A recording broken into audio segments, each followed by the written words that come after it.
নমস্কার, আমার নাম অভিজিৎ ঘোষ। আমি পূর্বস্থলী ব্লকের একজন বাসিন্দা। আর আমি একজন প্রগতিশীল চাষি। তো একদিন অনুপমের সঙ্গে দেখা হলো। অনুপম আমাকে সন্ন্যাসী দাসের দোকানে নিয়ে গিয়ে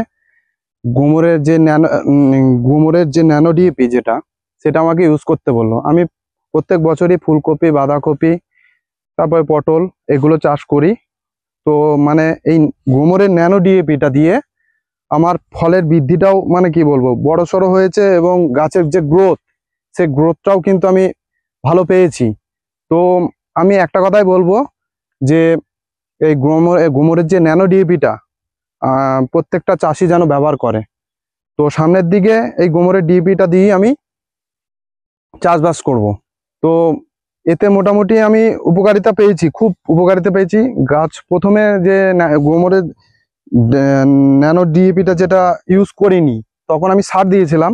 তো ন্যানো ডিএপির যে স্প্রেটা মেরেছি, ফুলকপিটাও মানে কি গাছের যে গ্রোথটা সেটাও অনেকটা ভালো ছিল, মানে কি গ্রোথ এসছে। এবং আমার এখন মোটামুটি দেখুন গাছের মানে মোটামুটি ফুলকপিগুলো ভালো বড় হয়েছে।